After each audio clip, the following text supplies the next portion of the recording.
38장 강해로 갈 거고요. 함께 읽는 부분은 36장 1절부터 7절까지 그리고 38장 21절부터 31절까지 제일 첫 부분과 제일 마지막 부분 제가 한 절 여러분이 한 절 교독하겠습니다. 먼저 구약 137면에 있는 출애굽기 36장 1절부터 7절까지 교독하겠습니다. 부살렐과 오홀리압과 및 마음이 지혜로운 사람 곧 여호와께서 지혜와 총명을 부으사 성소에 쓸 모든 일을 할 줄 알게 하신 자들은 모두 여호와께서 명령하신 대로 할 것이니라. 모세가 부살렐과 오홀리압과 및 마음이 지혜로운 사람 곧 그 마음에 여호와께로부터 지혜를 얻고 와서 그 일을 하려고 마음에 원하는 모든 자를 부르매 그들이 이스라엘 자손의 성소의 모든 것을 만들기 위하여 가져온 예물을 모세에게서 받으니라. 그러나 백성이 아침마다 자원하는 예물을 연하여 가져왔으므로 성소의 모든 일을 하는 지혜로운 자들이 각기 하는 일을 중지하고 와서 모세에게 말하여 이르되 백성이 너무 많이 가져오므로 여호와께서 명령하신 일에 쓰기에 남음이 있나이다. 모세가 명령을 내리매 그들이 진중에 공포하여 이르되 남녀를 막론하고 성소에 들 예물을 다시 만들지 말라 하매 백성이 가져오기를 그치니 함께요 있는 재료가 모든 일을 하기에 넉넉하여 남음이 있었더라. 아멘. 다음에 38장 21절부터 31절까지의 말씀입니다.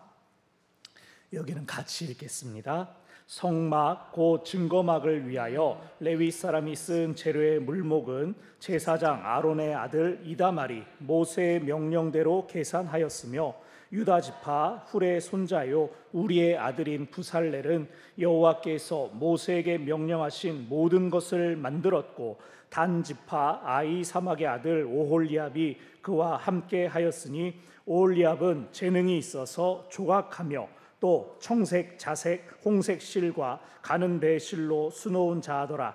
성소 건축 비용으로 들인 금은 성소의 세겔로 29달란트와 730세겔이며 개수된 회중이 들인 은은 성소의 세겔로 100달란트와 1775세겔이니 개수된 자가 20세 이상으로 60만 3,550명인 즉 성소의 세겔로 각 사람에게 은 한 배가 곧 반 세겔씩이라. 은 100달란트로 성소의 받침과 휘장문의 기둥 받침을 모두 100개를 부어 만들었으니 각 받침마다 한 달란트씩 모두 100달란트요 1775세겔로 기둥 갈고리를 만들고 기둥 머리를 싸고 기둥 가름대를 만들었으며 드린 놋은 70달란트와 2400세겔이라. 이것으로 회막문 기둥 받침과 놋 제단과 놋 그물과 제단의 모든 기구를 만들었으며 뜰 주위의 기둥 받침과 그 휘장문의 기둥 받침이며 성막의 모든 말뚝과 뜰 주위의 모든 말뚝을 만들었더라. 아멘.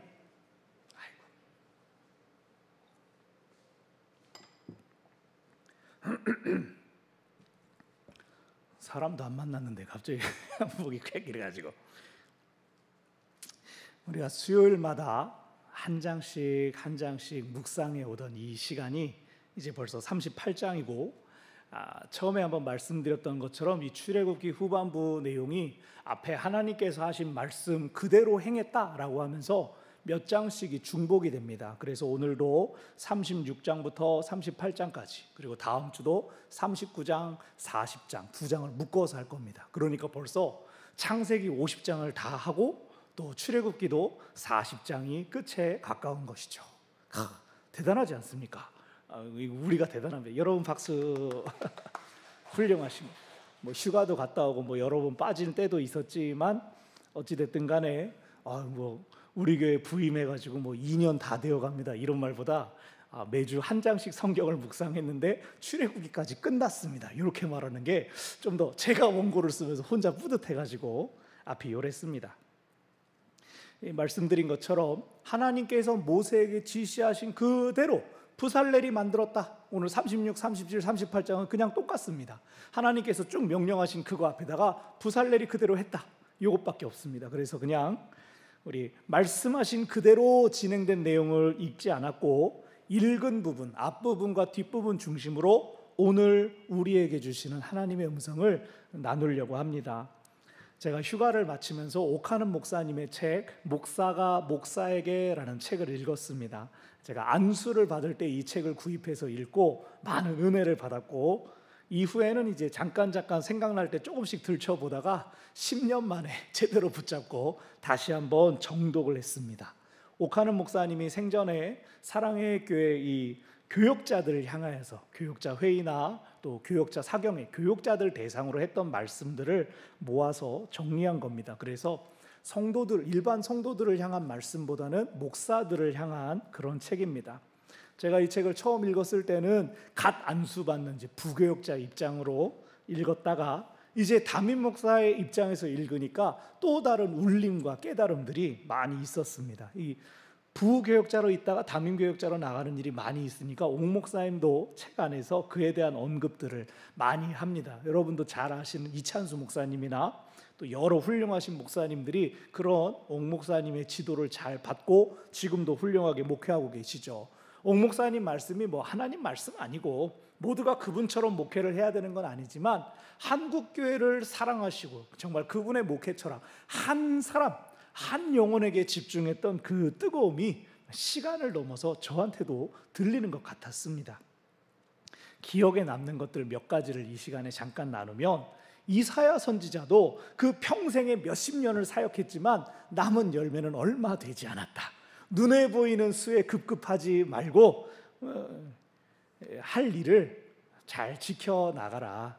전도 항상 힘써야 되지만 너무 성도가 늘어나는 것에만 연연하지 말아라. 교회가 대형화돼 버리면 오히려 그 한 사람 한 사람이 숨어버린다. 관심을 가질 수가 없다. 사람이야 이런 사람도 있고 착 달라붙는 사람도 있고 끝끝내 달라붙지 않는 사람이 있다. 그냥 그런 것들이 연연하지 말고 할 수 있는 대로 힘껏 사랑하라. 또 저처럼 후임으로 부임한 경우에는 교회가 가지고 있는 기존의 정체성을 아마 2년, 3년 돼야 겨우 보일 거다. 그러면 그 정체성을 잘 붙잡고 세워가되 해온 것만 이렇게 해왔지라고 그것만 하고 마는 것이 아니라 창의력을 발휘해서 기존에 약했던 부분들을 한번 세워보아라. 그럴 때 기존에 있는 성도들을 잘 지켜 세워나갈 뿐만 아니라 새로이 오는 성도들에게도 어떤 차별성, 독특함으로 어필할 수 있다. 이런 내용들을 쭉 생각이 납니다. 제가 이 부분을 읽으면서 하나님께서 그동안 우리 교회 귀한 분들 많이 보내주셨는데 모두가 섬길 준비, 일꾼으로 준비 딱 돼가지고 바로 오신 게 아니라 어떤 분은 이제 열심히시고 우리 허욱 권사님 여기 계시지만 예배 자리에 열심히 참여하시는 분이 계시는가 하면 이제 어떤 분은 편하게 하시는 것을 제가 쭉 생각을 했습니다. 사람인지라 욕심이 안 생길 수는 없죠. 그래도 4주 동안 식사하면서 그렇게 시간 많이 보내고 교제했는데 계속 열심히 예배 나오시면 좋을 텐데 하는 마음이 있지만 내 욕심과 내 뜻 가지고 그러면 안 됩니다. 막 꾸짖고 막 어미해가지고 하려는 그런 것이 아니라 하나님께서 각 사람에게 허락하시는 때가 되면 성숙하고 또 열정이 그 안에 채워지리라. 그것을 믿으면서 나를 종으로 부르시고 나를 백운제일교회 섬기라고 불러주신 그 하나님 잘 따라야겠다. 그렇게 책을 땅 덮었습니다.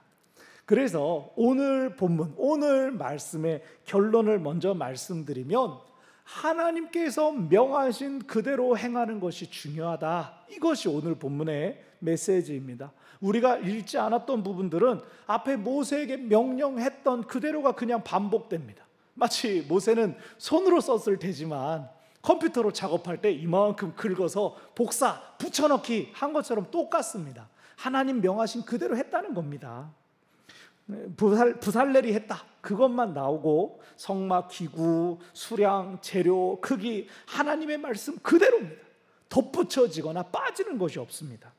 이것이 더 현실적입니다. 이것이 더 저렴합니다. 우리한테는 그것이 맞습니다. 그런 언급 자체가 없습니다. 제가 처음으로 전임 사역을 했던 교회에서 지금 우리 교회에서 필요한 기술은 다 배웠습니다. 간단하게 뭐 등 교체하는 것부터 해가지고 수도꼭지 따고 바꾸는 거, 집에서 일어나는 웬만한 사고는 혼자 대처할 수 있는 정도로 배웠습니다. 제가 못 배운 게 이제 용접 그리고 미장하는 일, 그런 건 못 배웠어요. 그거는 이제 기술자들만 해야 된다고. 제가 배울 일이 있을까요? 왠지 우리 교회 계속 있다 보면 언젠가는 배울 수도 있을 것 같은 기분이 드는데, 제가 그 교회에 있을 때 산속에다 작은 집을 지을 일이 있었습니다. 저는 이제 시다만 했죠. 저의 선임 목사님이 이제 그런 걸 잘하는 분이었어요. 공고를 나오시고 막 이런 자격증이 한 7개 있는 분이어가지고, 그분이 이제 털을 잘 다지고 옆에다 판을 세웁니다. 여러분 건물 올릴 때 아시죠? 나무 판때기 옆에 붙여가지고 틀을 만든 다음에 그 안에 콘크리트를 붓지 않습니까? 근데 거기는 벽돌로 벽을 쌓을 거니까 기초를 다지려고 바닥을 이렇게 하고 판을 요만큼 세운 다음에 거기다가 이제 찌끄레기라고 부르는, 왜 레미콘 차들이 공사장에서 붓고 나서 남은 것들을 이제 거기다 쏟아 부으려고 아는 분들 연락하고 이제 저녁에 대기하고 있었습니다. 콘크리트 오기 전에 저도 이제 이렇게 해서 붓는 거구나, 틀을 살펴보고 줄자로 길이 한번 재보세요 이 전도사님, 그래가지고 길이를 재봤더니 가로 세로가 조금 다른 겁니다. 그래가지고 목사님이 이렇게 했던 것 같아. 그래서 혼자 이 각기목을 잘라다가 조금 이 턱턱턱턱턱 나무를 끼워 놓고, 너무 큰 부분은 밖에서 턱턱턱턱턱 쳐가지고 제 나름의 다시 가로 세로가 맞게 딱 해놓고, 이제 밤새 콘크리트를, 밤새는 아니고 밤늦게 콘크리트를 받아다 붓고, 이틀 뒤에 굳어서 보니까 삐뚤어진 거예요. 이거 마지막에 누가 손댔냐고 그러는데, 제가 근데 막 너무 비틀어진 건 아니고 한 몇 센치 정도가 사다리꼴이 나왔습니다. 막 혼날 줄 알았는데 그냥 뭐 이럴 수 있지 그러고 넘어가는 겁니다. 이런 일은 원래 비일비재한 일이다. 나중에 벽체를 세울 때 다 맞출 수 있다. 벽체도 삐뚤어질 거다. 저를 굉장히 위로를 해주셔가지고 이거 내가 괜히 손 댔나 보다 그 생각을 했었습니다. 사람 손 닿는 일이 그렇다는 거예요. 한치의 오차 없이 딱 떨어지는 것이 정말 쉬운 일이 아닙니다. 어지간한 몇십 년, 한 숙련된 기술자가 아니면 쉽지 않죠. 아주 뭐 프로 안동에 간고등어 유명하지 않습니까? 그 성함 이동섭 선생님께서 소금을 정확히 20g을 잡고 정확히 15g을 잡는답니다. 그런 정도의 양반이야 그런 일을 하지만, 그분한테 공구리치게 바닥 잡아보세요 하면 그분 또 그건 약할 거란 말이에요. 자기 일을 수십 년 동안 한 사람들이나 오차가 없을 수 있지, 보통 사람들은 조금씩 다 엇나갈 수도 있고 어긋나는 경우가 있습니다. 그렇다면 오늘 질문은, 그럼 어떻게 온전히 순종할 수 있을 것인가? 오늘 말씀에서 명령 쭉 진행된 것처럼 하나님 말씀하신 대로 어떻게 그대로 만들었을까? 그럼 우리가 어떻게 하나님께 온전히 순종할 수 있을까를 한번 생각해 보자는 겁니다.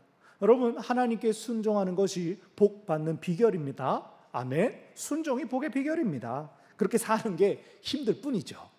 하지만 온전히 순종할 수 있는 방법을 우리가 기억한다면 우리 모두가 복된 길을 갈 수 있을 것입니다. 우리가 함께 읽었던 앞에 뒤에 본문에 그 내용들이 나옵니다. 먼저 36장을 봅니다. 36장은 35장에서 이렇게 딱 이어지는 부분을 물고 있습니다. 35장에서 모세가 백성들을 향하여 여호와께 드릴 성물을 위하여서 마음에 원하는 자가 하나님 앞에 자유롭게 가지고 나와라. 할당 주지 않았습니다. 원하는 자들 누구든 갖고 와라 했습니다. 사람들이 기쁘게 재료를 가지고 왔는데 기억나십니까? 어떻게 했습니까? 가지고 있는 천을 뽑아서, 천에서 실을 뽑아냈습니다. 조각목이 필요한 사람은 가구나 수레에서 잘라내가지고 원목을 만들어서 가지고 왔습니다. 그렇게까지 해서 헌물을 드렸고, 그 가운데 세움을 입은 부살렐과 오홀리압이 재료를 사용합니다. 이제 1절, 부살렐과 오홀리압 및 마음이 지혜로운 사람, 마음이 지혜로운 사람은 하나님께서 은사를 주신 사람들이라는 뜻이죠. 그들이 그 마음이 지혜로운 사람, 곧 여호와께서 지혜와 총명을 부으사 성소에 쓸 모든 일을 할 줄 알게 하신 사람, 하나님이 일을 할 줄 알게 하셨다. 나의 재주, 나의 은사로 쓰임 받는 경우도 있습니다. 부살렐과 오홀리압. 그러나 더 중요한 것은 하나님께서 허락하신 재주가 하나님을 위하여 쓰임 받는 것을 기억해야 됩니다. 여러분, 나의 힘을 의지하지 않는다라는 게 무슨 뜻일까요? 힘을 빼고 이렇게 해파리처럼 덜렁덜렁 그런 뜻이 아니죠. 얼마 전 올림픽에서 그 탁구, 여자 탁구 동메달 보셨죠? 신유빈, 전지희, 이은혜 선수가 이제 동메달을 땄습니다. 근데 여러분 그거 보셨을 겁니다. 뉴스나 어디에서 보셨을 텐데, 시합 전에 선수들이 이렇게 손을 잡고 셋이 둘러서서 이은혜 선수가 기도하고 있었습니다. 시합 전에 하나님 우리를 도와주십시오 기도하는데, 사람들이 막 옆에서는 막 이제 막 대한민국 불러대고 태극기 휘둘면서 응원하는데 얼마나 부담스럽고 긴장되겠습니까? 그런데 그 기도하는 영상에서요, 아마 전지희 선수 같은데 옆에서 이제 이은혜 선수가 기도하고 있는데 자기는 들으면서 살랑살랑 생글생글 웃고 있는 거예요. 사람들이 어쩌면 저 순간에 긴장하지도 않고 웃음이 나올까라고 하는데, 저는 그게 느껴지는 거예요. 기도하고 있으니까 내 힘과 내 실력이 아니라 하나님께서 평안을 주시는구나, 그걸 생각해서 저렇게 이쁘게 웃고 있구나, 그 생각이 들었습니다. 앞서 말씀드렸던 옥 목사님의 책에도 비슷한 얘기가 나왔습니다. 목사가 자기 재주를 믿고 사역하면 쇼하는 거 된답니다. 쇼 목사 되지 말랍니다.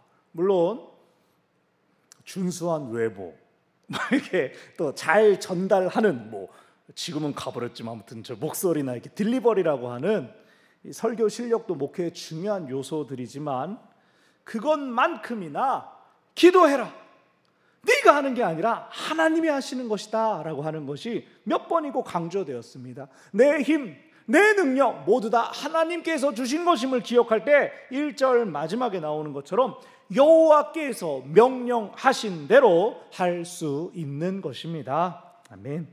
2절, 이제 마음이 지혜로운 사람 곧 그 마음에 여호와께로부터 지혜를 얻고 그 일을 하려고 마음에 원하는 모든 자를 불렀습니다. 그러니까 재료들만 모은 것이 아니라 사람들도, 일을 할 수 있는 사람은 와서 이 직무를 직조를 하고, 여자들이 했겠죠. 또 말뚝을 받고 새기고 하는 일들을 도와라라고 했겠죠. 그러니까 하나님께서 몇 사람의 이름만, 부살렐과 오홀리압, 우리는 두 사람의 이름만을 기억하지만 은사를 주신 사람들, 이름 없는 수많은 사람들이 이 일에 동참했다는 것을 알 수가 있습니다. 3절, 그렇게 나아온 사람들이 재료를 전달받았습니다. 그런데 백성들이 아침이 되면 또 가져옵니다.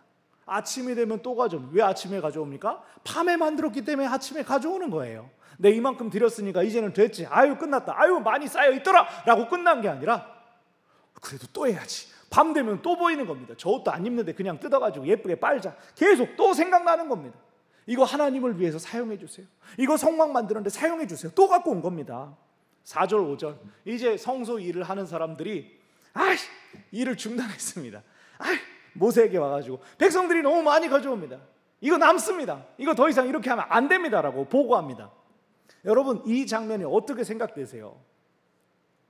남으니까 자기 하던 일 멈추고 그만 가져오게 하세요. 이 장면이 어떻게 보이세요? 교회 일을 하다 보면 어떨 때는 성도들의 도움을 더 요청할 때가 있습니다. 저는 아직 감사하게도 여러분 하기에 우리가 헌금합시다 이런 얘기 할 일이 없었지만, 큰 일이 있을 때마다 자원해서 마음을 모아 섬겨주셨던 분들을 다 기억을 하고 있습니다. 그런데 그것이 사용되는 과정에서는 당연한 것처럼 사용되면 안 된다는 거예요. 와, 넉넉하다 그래서 펑펑 쓰는 일이 있어서는 안 된다는 것이죠. 교회 예산은 일종의 공적인 자금이지 않습니까? 그러다 보니까 가끔 아껴야 된다는 책임감이 약한 것처럼 보일 때가 있습니다. 고급일수록 비싸고, 비싸면 좋은 거 물론 다 알죠. 근데 교회의 모든 예산은 공적인 일을 위해서, 그리고 합당한 판단 하에서 합리적으로 집행되어야 됩니다. 우리 교회 부서들 간의 독립이 참 잘 되어 있습니다. 재직 부서든 교육 부서든지 자유롭게 재정을 사용할 수가 있습니다. 지출 결의서 보면 당회장 결제라는 있는데, 저는 제 것만 쓰지 아무도 저한테 당회장 결제 받은 다음에 지출 결의 올리지 않습니다. 저도 그냥 다 그러려니 편하게 사용하시고 다 그러시죠. 저한테 물어보실 경우는 이거는 우리 부서 예산 안 쓰고 교회 예산 써야 되는 거 아니에요? 이렇게 할 때 교회 관리비에서 써야 될 거 아니에요? 이럴 때는 저한테 연락을 주시죠. 뭐 부서 예산은 연말마다 정책당의 공동회의 거치면서 확인한 것이니 여러분 필요한 만큼 쓰시고 부족하면 이제 더 쓰실 수도 있고 또 아끼면 아끼는 대로 다 괜찮습니다만, 이것 하나 오늘 본문 준비하면서 드리고 싶은 말씀은 후원이나 찬조가 넉넉하니까 펑펑 써도 되겠다 이런 마음은 지양되어야 됩니다. 제가 몇몇 부서에서 작년부터도 이런 경향들을 본 적이 있습니다. 말씀을 드릴 수 있을 때는 말씀을 드리기도 했습니다. 근데 이 자리를 빌어서 그냥 딱 말씀을 드리는 거예요. 누구를 뭐 혼내거나 험담하거나 그런 게 절대 아니에요. 오해하지 마십시오. 후원과 찬조로 들어온 금액들 사역 안에서 예산보다 우선 사용될 수 있습니다. 그 사역을 위해서 들어온 돈이니까. 그러나 예산을 사용하듯이 신중함을 가지고 절제함을 가지고 사용되어야 합니다. 후원금이 남았을 때는 사역을 도와주신 분들께 꼭 감사를 표하십시오. 그게 정상입니다. 부서를 담당하는 목회자에게는 우선적으로 그래야 되는 것이고요. 부서 이름으로 감사헌금을 들여서 본 예산에, 본 재정에 편입시키는 방법도 있습니다. 사역을 위한 성도들의 마음이니까 사역을 위해서 우선 사용하되, 부서를 위한 것은 부서 예산 얼마든지 사용할 수 있습니다. 수고하신 분들 식사라도, 교사들 한번 으쌰으쌰, 할 수 있죠. 해야죠. 그런데 우리 교회는 부서 예산으로 부서에서 밥 먹는 게 금해진 일이 아니라는 거예요. 그래서 그런 일은 얼마든지, 후원금이 빠듯할 경우에는 우선순위를 잘 세우는 것이 필요하다. 부서 예산을 쓸 수 있는 건 부서 거로 할 수 있다. 우리가 밥 먹어야 되니까 감사할 것이 없어요. 이건 아니라는 거예요. 그래도 어떻게 할지 모르면, 헷갈리면 어떻게 하면 됩니까? 저한테 물어보면 되는 거예요. 이거 이렇게 되는데 어떻게 하면 됩니까? 아무리 좋은 의도도, 아무리 좋은 일도 임의로 진행했다가 오해가 생기고 누군가가 잘못 생각하게 되면 덕이 안 됩니다. 불필요한 오해를 불식시키고 모두가 따를 만한 기준을 제시하는 게, 그게 제 역할인 거예요. 상의해 주시면 됩니다. 자, 6절. 그래서 모세가 말합니다. 자, 이제 스톱! 재료 그만 만들어라. 그래서 과중한 헌신을 제어하는 것도 리더의 역할이라는 거예요. 7절. 있는 재료가 넉넉하여 남음이 있었다. 은혜입니다. 남은 건 남은 대로 은혜입니다. 모자라면 모자란 대로 우리는 얼마든지 채울 수 있는 길이 있어요. 그래서요, 온전히 순종하기 위하여 헌신이 필요하고, 그 헌신들이 잘 통제되는 것이 필요합니다. 부족한 것뿐만 아니라 남는 것도 문제가 될 수 있기 때문이에요. 하나님께서 명하신 대로 성소의 모든 것이 다 갖춰졌습니다. 이제 38장 끝부분으로 가면 그 진행된 내용을 금액으로 환산해서 결산하는 겁니다. 하나님께서 이거 할 때 얼마 드려라 라고 따로 말씀하시진 않았죠. 그러나 사람들이 그래서 우리가 어떻게 진행했는가를 되돌아보는 것입니다. 38장 21절. 이것을 전체 계산한 것은 아론의 넷째 아들인 이다말이었다. 24절. 이제 금, 은, 놋 세 개가 나옵니다. 가장 비싼 것부터 성소 건축에 들어간 금은 29달란트 733개리 쓰여졌다. 이것은 성소 안에 있는 가장 귀한 것들마다 골고루 사용됐죠. 25절. 은은 100달란트하고도 1775세겔이 사용되었다. 그리고 29절을 잠깐 먼저 넘어가면 놋은 70달란트와 2400세겔이 들어갔다. 금, 은, 놋 중에, 금은 동 중에 은이 가장 많이 사용된 거예요. 1000달란트가, 100달란트가 나왔으니까.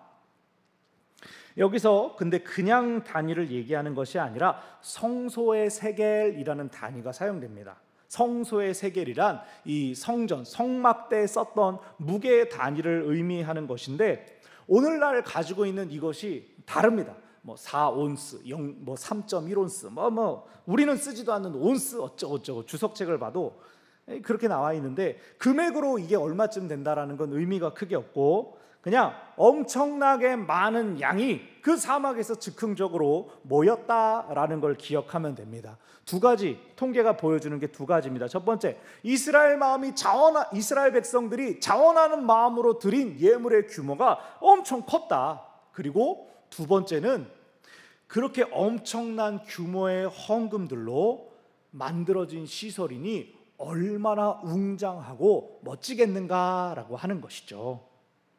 자, 은혜의 세겔은 민수기 1장에서 계수된 인구의 수와 연결됩니다. 그 숫자가 26절에 먼저 나와 있어요. 26절에 20세 이상으로 계수된 자 60만 3,550명이라는 숫자가 나옵니다. 출애굽기 30장에서 이미 20세 이상 된 자들은 생명의 속전을 내라라고 했습니다. 생명을 속하는 돈을 내라고 하나님께서 말씀하셨습니다. 이게 반세겔입니다.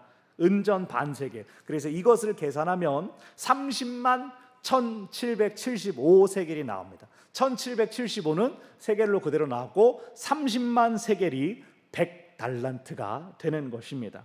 그래서 아마 여기 나와 있는 숫자는 민수기에서 이제 출발하기 전에 계수된 이후에 정확히 기록되었을 것입니다. 그렇다 하더라도 이것도 역시 이 숫자도 보여주는 것은 하나님께서 명하신 것이 한치의 오차 없이 딱 맞아 떨어지더라, 그렇게 집행되었더라 라고 알려주는 것입니다. 금, 은, 놋 기억하십니까? 성막 안에서 어떤 비중으로 사용되는지 기억나셔요? 가장 거룩하고 가장 안쪽에 있는 건 다 금으로 만들었습니다. 이 법궤나 덮개, 그 앞에 떡 진설상, 등대, 향 분향단 이런 거는 다 금으로 만들어져, 금으로 싸졌어요. 그리고 밖으로 올수록 덜 거룩할수록 놋으로 만들어지는 제단, 번제단이나 이런 것들, 물두멍. 그래서 지성소로부터 가장 거룩한 곳에서 성소 뜰에 이르기까지 금은동 이렇게 사용됐습니다. 가치에는 차이가 있지만 중요한 것은 뭐다? 모든 것이 하나님의 영광을 위해 사용되었다. 그래서 거룩함의 비결은 무엇인가? 우리가 다시 짚고 넘어가면 거룩함의 비결은 무엇입니까? 하나님 곁에 머무는 겁니다. 하나님께 더 깊이 머물수록, 하나님께 더 가까이 머물수록 더 거룩한 것입니다. 다시 오늘의 결론이 뭐라 그랬죠? 하나님께서 시킨 대로 하면 복을 받는다는 겁니다.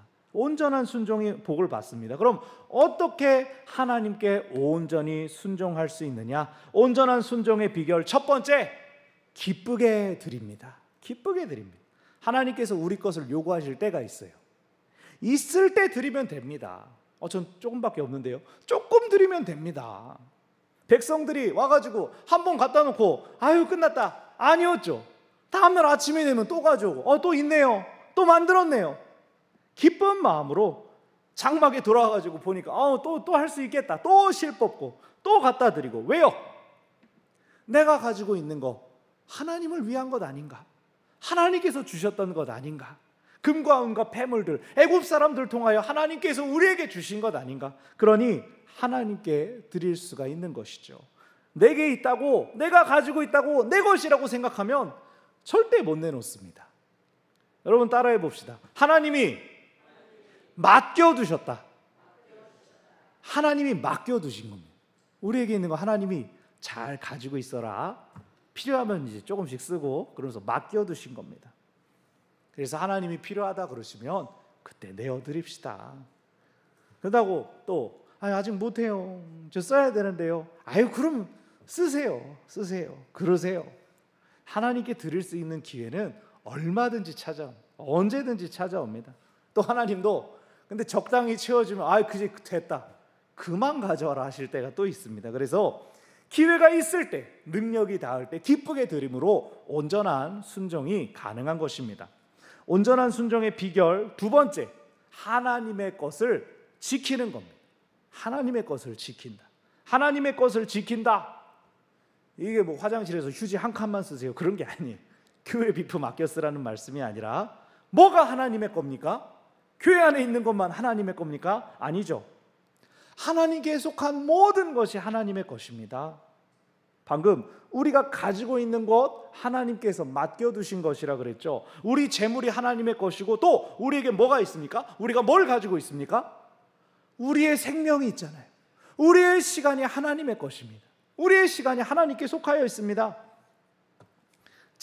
지지난주 우리가 2주 동안 폭염 때문에 이제 식당도 운영 안 하고 오후 예배도 안 드렸습니다. 모든 분들이 이제 2부 예배 끝나고 다 귀가를 하셨는데 성가대가 평소처럼 2시 넘어까지 교회에서 연습을 하고 계시더라고요. 저도 분명 집에 갔지만 CCTV로 보면서 어메 여기는 왜 아직도 불이 켜져 계시대. 세상에나 식사가 없으니까 간단히 빵과 음료를 드시고 그럼 좀 빨리 끝날 줄 알았는데 밥 먹는 시간이 줄었으니까 좀 빨리 끝날 줄 알았는데 뭔 이건 오후 예배 없다고 더 신나서 더 늦게 하시는 건 그런 것 같아요.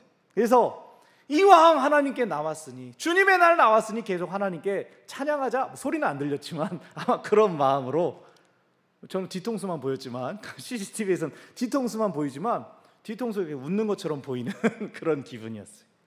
아유 귀하시라. 우리 또 목자님들 이제 CCTV가 생기니까 제가 참 잠깐만 고개 들면 교회 속속들이 다 보인다니까요. 우리 목자님들이 교회에서 목장 모임 가지실 때 보면 10분 일찍 오시는 분도 계시지만 막 30분씩 더 일찍 오시는 분들이 있어요. 와서 먼저 에어컨 켜놓고 의자에 방석 착착착 해놓고 성경책 한 사람씩 착착착 자리 다 해놓고 그러고 막 20-30분을 기다리는 분들을 제가 봅니다. 뭐 그분들은 뭐 남들보다 뭐 한가한 분이에요?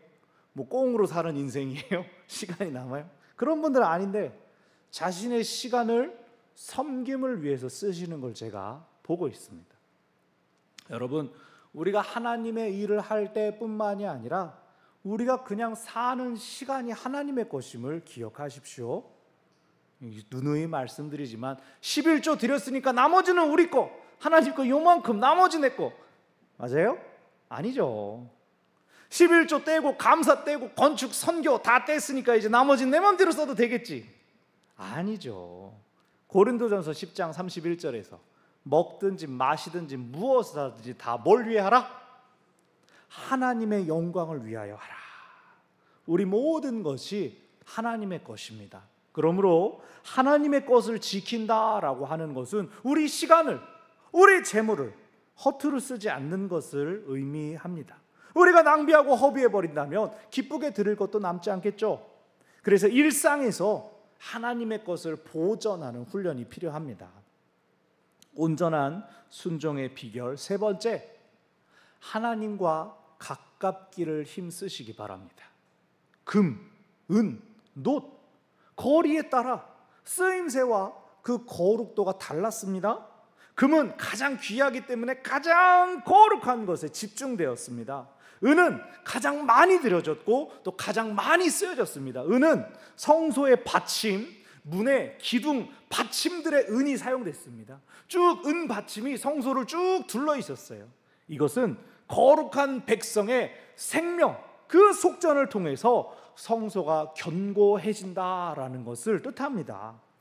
놋은 금이나 은에 비하면 좀 덜 비싸지만 예배하는 제단과 예배를 돕는 기구로 만들어졌습니다. 이 모든 것들이 성소의 일부를 감당했다는 것이 중요합니다. 누군가는 더 귀한 헌신으로 하나님께 더 많은 시간을 드리고 하나님께 더 가까이 나아가고 하나님께 예배드리고, 또 누군가는 외부에서 자신의 삶을 열심히 살아가지만 우리 모든 사람들이 하나님의 일을 감당하는 것에는 틀림이 없습니다. 아멘. 우리가 모이기를 힘쓰고 하나님께 집중할 때 하나님의 나라가 든든히 서게 됩니다. 그래서 섬기는 자리와 역할이 다르더라도 우리 모두가 하나님의 거룩하신 한 몸을 이루었음을 기억하면서 내가 할 수 있는 대로 하나님께 가깝기를 힘쓴다면 우리는 하나님께 온전한 순종으로 나아갈 것입니다. 아멘. 말씀을 정리합니다. 여러분, 하나님께 온전히 순종하기 위하여 하나님께 기쁘게 들으시기를 바랍니다. 또 하나님의 것을 지키시기를 바랍니다. 하나님과 가까워지기를 힘쓰시기 바랍니다. 그러므로 인해 우리가 하나님의 말씀을 온전히 따를 수 있으며 그 가운데 허락되고 약속된 복을 받아 누릴 수 있을 것입니다.